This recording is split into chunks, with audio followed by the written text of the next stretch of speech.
ഭഗവാൻ പല രൂപത്തിലാണ് നമ്മളെ അടുത്ത് വരിക അല്ലേ? അത് നമ്മൾ കണ്ടെത്തുക എന്നുള്ളതാണ് നമ്മൾ ചെയ്യേണ്ട കാര്യം.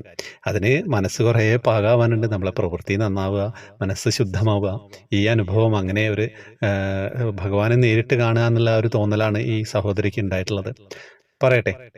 ഹരേ കൃഷ്ണ ഗുരുവായൂരപ്പ. ഞാൻ സുഭദ്ര, തൃശ്ശൂർ ജില്ലയിലെ മുളകുന്നത്തുകാവാണേ. ശങ്കരപുരത്ത് താമസിക്കുന്നു. ഏകദേശം 36 വർഷമായി ഞാൻ എല്ലാ മാസവും ഗുരുവായൂരിൽ കണ്ണനെ കാണാൻ പോകുന്ന കണ്ണൻ്റെ ഒരു ഭക്തയാണ്. എൻ്റെ വീടിനടുത്ത് ഒരു നവനീത കൃഷ്ണൻ്റെ അമ്പലമുണ്ട്. ഞാൻ ദിവസവും എൻ്റെ കൊച്ചുമോനെയും കൊണ്ട് അമ്പലത്തിൽ തൊഴാൻ പോവാറുണ്ട്. കണ്ണാ എന്ന് വിളിച്ച് ശ്രീലകത്തേക്ക് നോക്കി തൊഴുമ്പോൾ അവിടുത്തെ പൂജാരി പറയും, അച്ഛമ്മയും മോനും കൂടി ദിവസവും വന്ന് വിളിച്ച് എൻ്റെ കണ്ണനെ കൊണ്ടുപോകല്ലേ എന്ന്. പാവം തിരുമേനി വിഷ്ണുപാദം പോകിയിട്ട് ഇന്നേക്ക് 13 ദിവസമേ ആയിട്ടുള്ളൂ. എനിക്ക് ഇടതുകാൽ മുട്ടിൽ വേദനയാണ്. എന്ത് മരുന്ന് കഴിച്ചാലും 2 ദിവസം മാറും, പിന്നെയും തുടങ്ങും. അങ്ങനെ ഞാൻ കണ്ണനോട് പറഞ്ഞു, ഞാൻ ഒറ്റയടി പ്രദക്ഷിണം വെക്കാം, ദിവസവും തിരുമുന്നിൽ വന്ന് വിളക്ക് കാണാനുള്ള ഭാഗ്യം തരണേ കണ്ണാ എന്ന്. അങ്ങനെ ഒറ്റയടി പ്രദക്ഷിണം വെച്ച് തുടങ്ങിയതും പെട്ടെന്ന് കാലിൻ്റെ പാദത്തിനൊരു വേദന. കണ്ണാ എന്ന് പറഞ്ഞ് കണ്ണുമടച്ച് നിന്നപ്പോൾ എൻ്റെ മുന്നിൽ എനിക്ക് തോന്നുകയാണ്, എന്താണ് കാർമുകിൽ വർണ്ണൻ 2 കാൽമുട്ടിലും കൈകുത്തി ഒടക്കൊയിലും പിടിച്ച് ചിരിച്ചുകൊണ്ട് നിൽക്കുന്നതായിട്ട്.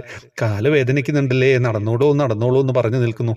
അതുപോലെ എനിക്ക് ഇത്രയും മനോഹരമായിട്ട് എൻ്റെ മനസ്സിലേക്ക് കണ്ണൻ കടന്നു വന്നു എന്നാണ് എനിക്ക് തോന്നിയത്. ഒരു ദിവസം രാത്രി ഉറക്കത്തിൽ സ്വപ്നം കാണുന്നത് വീടിനടുത്തുള്ള അമ്പലത്തിൽ തിരുമേനി ശ്രീലകത്തിരുന്ന് പൂജ ചെയ്യുന്നു. ഞാനും കൊച്ചുമോനും തൊഴുതു നിൽക്കുന്നു. അപ്പോൾ ശ്രീലകത്തിരുന്ന് തിരുമേനി പറയുന്നു, എനിക്ക് എഴുന്നേൽക്കാൻ പറ്റുന്നില്ലല്ലോ എന്ന്. അപ്പോൾ ഞാൻ തിരുമേനിയോട് പറഞ്ഞു, കണ്ണനെ വിളിച്ചോളൂ എന്ന്. അപ്പോഴതാ മഞ്ഞപ്പട്ടെടുത്ത നീലമേഘവർണ്ണൻ 1.5 വയസ്സ് പ്രായം തോന്നിക്കുന്ന ഒരു ബാലൻ ശ്രീലകത്തേക്ക് മുട്ടുകുത്തി കയറുന്നതും തിരിഞ്ഞ് എന്നെ നോക്കി ചിരിച്ചതും.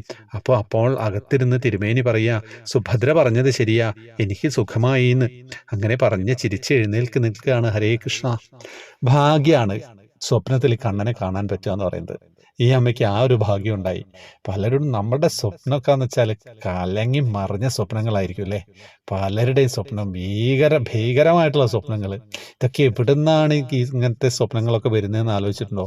നമ്മളെ മനസ്സ് ശുദ്ധമല്ല, മനസ്സിൽ കലുഷിതമായ ജീവിതാന്തരീക്ഷത്തിലൂടെയാണ് നമ്മളൊക്കെ കടന്നു പോകുന്നത് അല്ലേ? അപ്പോൾ ഇങ്ങനെ ആ കണ്ണനെ സ്വപ്നത്തിൽ കാണാൻ പറ്റുക എന്ന് പറയുന്നത് ഒരു ഭാഗ്യം തന്നെയാണ്. അത് കണ്ണനുമായിട്ട് അടുത്തിട്ട് നല്ല മനസ്സുള്ള ആളുകൾക്കൊക്കെ സംഭവിക്കുന്നതാണ്. എല്ലാവരുടെയും മനസ്സ് മോശമാണെന്നല്ല പറയുന്നത്, നമ്മുടെ ജീവിത സാഹചര്യം നമ്മുടെ മനസ്സിനെ കലുഷിതമാക്കും. അപ്പോൾ അത്തരം സ്വപ്നങ്ങളായിരിക്കും നമ്മൾ കാണുക. പക്ഷെ നമുക്ക് പ്രാക്ടീസ് കൊണ്ട് നമുക്ക് അങ്ങനെ അങ്ങനെ അങ്ങനെ കണ്ണൻ്റെ അടുത്തേക്ക് എത്താൻ സാധിക്കും. ഹരേ കൃഷ്ണ. ഗ്രൂപ്പിലേക്ക് വരാം. വാട്സപ്പ് ഗ്രൂപ്പിൽ ജോയിൻ ബട്ടണിലൂടെ വരാം, സബ്സ്ക്രൈബ് ചെയ്ത് വരാം.